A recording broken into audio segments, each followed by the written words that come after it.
This is The Wilderness and the Wellspring, the podcast companion to the newsletter of the same name, about the difficult times when you want to give up on your creative pursuits and the beauty of the act of creation. I'm your host, Jeff Lunt. This is episode 5, One Foot in Front of the Other.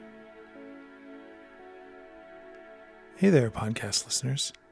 If you like what you're hearing and you'd like to see the show reach a broader audience, there's a couple of things you could do that would really be helpful. The first is to share the show with someone you think would find it interesting. And the other thing you could do is consider taking a few moments out of your day and leaving a 5-star review on Apple Podcasts. If you decide to take time out of your day to do either of those things, I just wanted to say thank you for listening, and I really appreciate it. And now, on with the show.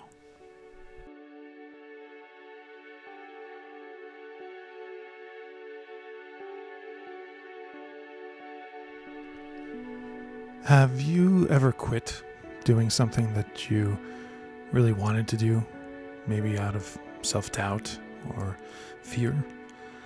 I've quit so many things so many times, I feel like I'm an expert almost. It feels weird to quit sometimes, doesn't it?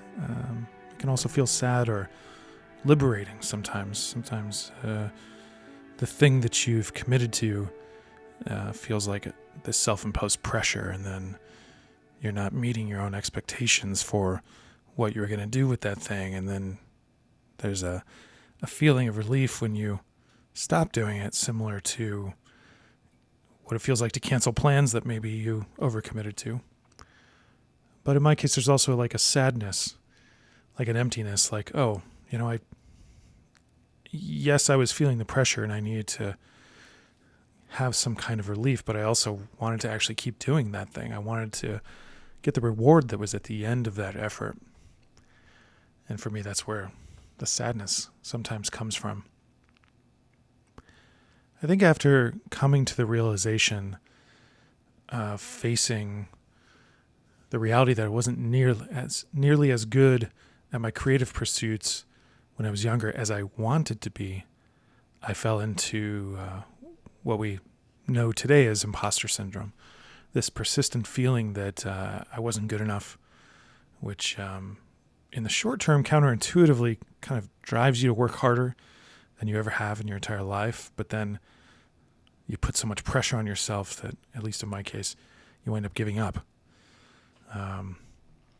I've poured a lot of energy, for example, into my career rather than creative pursuits. I think partially because it was less scary and there was an obvious return on that investment, so to speak. Being able to take on bigger and more challenging projects, working on larger things, harder things, getting to learn from smart people around you, that kind of thing. And of course, with that career comes hopefully, some promotions and making more money and gaining a kind of financial stability, at least as much as you can in uncertain times. And I don't want to diminish that. For those of you out there who are focusing on your career, focusing on your family, focusing on the things that will sustain you through the hard times, that skill building, that connection with friends and family, your support network, your work ethic, those kinds of things. It's not a bad thing in any way to invest in those things. And when you look back over a lifetime and a career, even over 5-10 years, you can start to see the fruits of that, putting in that labor every day. So this is by no means a podcast episode meant to deter you or distract you from putting in that work and building those skills and doing those things to take care of yourself. But if you're like me, when you look back in the mirror at all the time you spend in a career, you may feel like you're not as fulfilled from doing those things as you expected. And that in itself, a lot of people experience this as like a midlife crisis. A lot of times you reach, 35, 40, and you look back and you think, wow, I've worked a lot. What did it get me? And that initial reaction is painful because, it drives a lot of people to change their life or do something different or whatever. But I think the reality is that if you're constantly trying to measure yourself against some idealized version of what you thought you were capable of, you're always going to come up short, because we all have days when we get sick or we're tired or the motivation isn't there.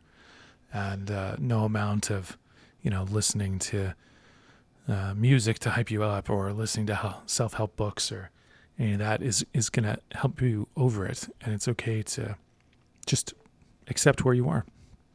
I mean, whoever you are, wherever you're at, that's who you are. It's okay. Okay, another person on the internet writing about how decades of work left them feeling empty and unfulfilled. Big whoop, right? Well, this isn't about self-pity, right? It's about, think of this as a gentle invitation to just think about that in your own life. Acknowledge it. Say, yeah, that's that thing. I did that, and it's okay. And it's okay that I haven't accomplished every creative thing that I set out for. There's just not enough time in the day. Even if I were as good as I thought I could be, or as good as I hoped to be when I was judging myself harshly, maybe the truth is, for people that are really ambitious or just have high hopes or maybe just plain old unrealistic expectations, the lesson is just don't give up, And I don't, if you're really struggling and you're choosing things that aren't making your life happier, healthier, more stable, then, I'm not trying to encourage you to just keep giving and giving and giving to the point where you're spent. All I mean is that something closer to, hey, there's 8 billion plus people on the planet. You're only going to meet a few thousand in your life, probably, that you're going to remember. Of those people, maybe a few dozen that are really going to make a major impact in your life. And of those people that make a major impact in your life, maybe it was a parent or a loved one or a close friend or a teacher or someone who mentored you. Those people even are incredibly important to you, but they're probably totally unknown to the broader world. And I find when I think about that, I think about the futility, that sense of meaninglessness, that, oh, well, then I'm just another person whose name will never be known. I'll never be famous. I'll never, well, yeah, that's, in a real sense, that's true. The vast majority of people who ever are born, lived, and die will ever be known to anybody. And there's a kind of sadness in that, in a sense, if you're the kind of person that strives to be known. But at the same time, there's a kind of beauty in the anonymity, in the never being seen. There's a kind of maybe a lesson from Buddhism about impermanence, and that, embracing it actually reduces your stress and your anxiety about things, is letting go of this need to be a thing, to be a person people know, all that stuff. So I guess that's my outreach. I haven't done a podcast or a blog post in a couple of months. I want to say now, at least a month. And I was starting to kind of go back to where I started with this conversation here, this podcast. I've quit things so many times, it's ridiculous, and I was starting to feel that temptation and that wave of self-doubt of like, why did I do all these things? Why did I start a podcast? Nobody's listening, all that sort of self-doubt stuff. And then I acknowledged that. I knew it was there, that feeling, and I decided to be like, hey, just the motivation will return. Just don't destroy it, don't delete it, don't take it all down. What I've been doing here, I think, is pretty good. I'm never going to be famous like these big podcasters. I'm never going to have a major audience. But at least for me, my particular problem is that I perpetually tell myself that I need to have those things in order to consider myself successful. And yet putting that pressure on myself is actually what causes me to quit more often than anything else, is that feeling of not meeting my own expectations. And yet, if I just keep doing it, whether or not anybody ever notices, at least I will have been a person who did it. And yes, most of my time is spent at work, career, family, that kind of stuff. And, those are the lasting things that will impact other people's lives. And it's totally okay to spend a lot of your time on that. There's nothing wrong with that. So when you have time, though, and in my case, it seems to come in waves where I'll have a few months where I have a lot of time, relatively speaking, to do creative things. And then I'll have months, maybe a year, where I have almost no time. And it will feel in the moment very sad. But in a sense, I'm thankful that I've been through that cycle so many times now that I recognize it as just another wave that I'm riding, and that I'm at a low point right now. But I guess now that I'm recording this episode, I'm starting to come back out of it. So I hope you do too. Thanks for listening. This has been the Wilderness and the Wellspring podcast. You can find me on Twitter at Jeff Lunt Games.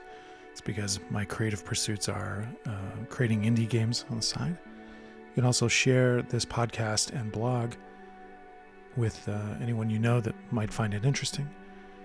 You can find me on Substack at wildernessandwellspring.substack.com. And I just wanted to say thanks again for listening. See you next time.